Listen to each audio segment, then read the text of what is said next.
Very much, Riv, and we're joined by the man of the hour, Coach Locodoco from TSM. Hi. So, coming into that game, right, you know you're facing Cloud9 team, historically very big favorites against you guys. This is your second win ever against C9 in professional play. What was the plan heading in? We actually meant to first pick Braum. We knew they would pick, we were planning on running a TF comp, and we knew they would run Fizz. Rengar jungle, we didn't really expect, but we just had a really solid plan on how we were going to play TF, and the guys pulled it off. Why go for a why come in saying, okay, it's Cloud9, we want to run Twisted Fate? Like, what is that thought process?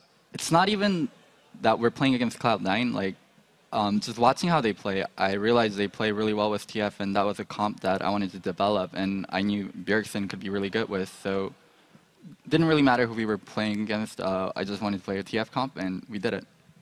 Did anything change in pick spans that you could see, you know, as a coach on the sideline when Cloud9 are locking in all these assassins and invisible characters, or were you expecting a lot of that coming in? We expected Fizz. Rengar was a surprise pick, but other than that, like, it was pretty standard. Okay, well, yourself as coach coming into TSM, coming into a team that's already halfway through a split, what was your game plan just overall, you know, coming over to the United States and joining TSM?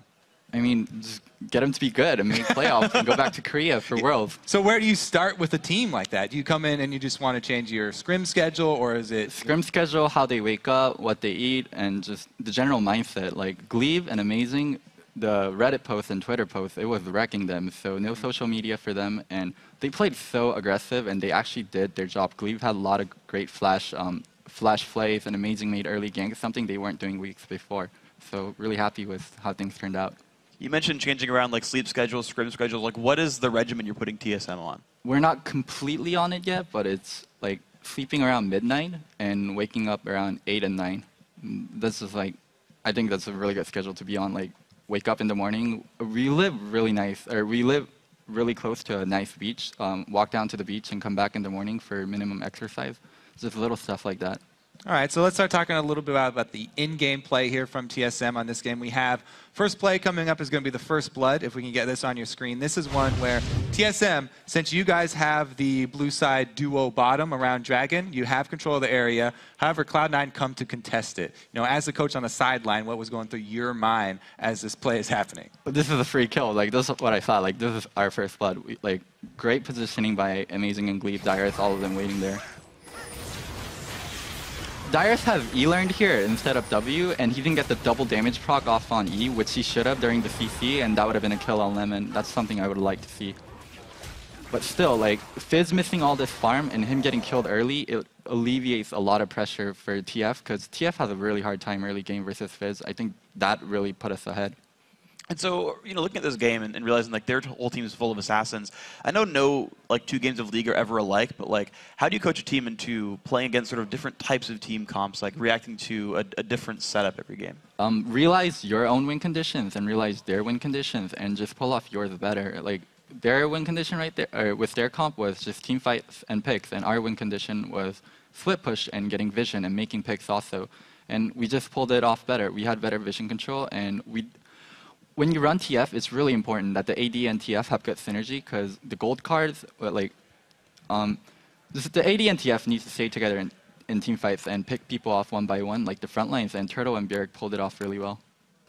So you have to get that coordination kind of across classes then. Is there a way that you kind of up that synergy? You just kind of let them know, like when you're running TF, like make sure you guys do this in the scrims, and you see that kind of progress throughout the games? Because Bjerg and Amazing will pick a lot of the fights. I always say, like, when we're running TF comp, make sure Turtle is in position before you do it. And Turtle, communicate when you're out of position, and don't let them fight like when we're out of position. All right, well, we have one more replay. This is going to be a 3 kills for TSM by the red buff here. You can get this one on your screen. This is a bit later, after you guys do have a pretty handy leg up in the game. So walk us through this one. Okay. Oh, okay. This fight, they committed so much on Turtle, but Turtle still lived, and he can get his full damage off now on Shyvana. And Dyrus got the kill on Meteos after he committed and used all his damage. So now it's just easy cleanup. And then high commits right there, and Glaive gets such a good play off right there. So You were talking before a lot about win conditions, and a lot of the guys have been using that term. Basically, those are like the strengths of the team comp that you have picked. What fights will be an advantageous scenario for you guys, and you want to obviously fight as many of those as possible. How do you go about coaching a team in that? Do you bring examples of specific team comps and say, this is a team comp that has a lot of mobility, and they're going to want to do X, X, and X? Or how do you bring that to the attention of your players?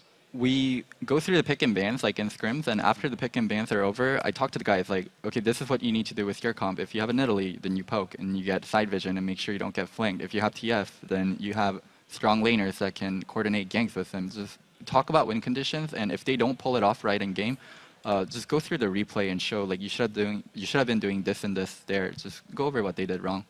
So speaking of going over replays, then you guys just finished your match. You have some time now to collect yourselves and think to tomorrow's game against Complexity. Have you guys thought about that yet, or is it going to be, bounce from this and go? Well, I want to watch what Complexity plays today and scout a bit.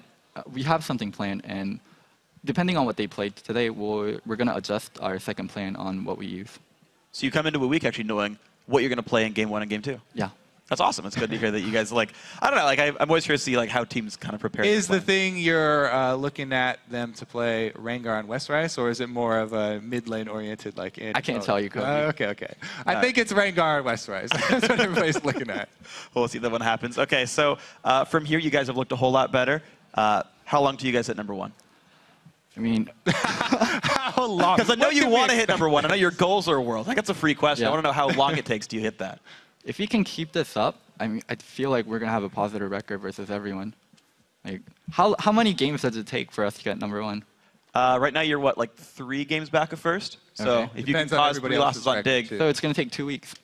2 weeks. Okay. 2 weeks first place. I like that. Don't quote me on that. Too Don't late. quote me on It's that. Don't already quote me on happened. that. Locodoco Oh, God. 2014, 2 weeks first place. We got to take a quick break. When we come back, we're going to jump into our next match with Evil Geniuses taking on LMQ. The summer split continues right after this.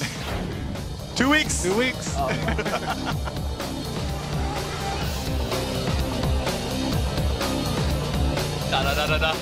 You know you're gonna get hit by my Q. What does the fox say? Do you even go Legolas Golden Graves? Bjergsen almost going down, turns at the last second. There's the fish, high with Chum the Waters, and he comes to clean up on janitor duty. Oh dear, there it is. It's going to be that extra magic damage coming out, and he is able to trickster over the wall. See what can happen here. There's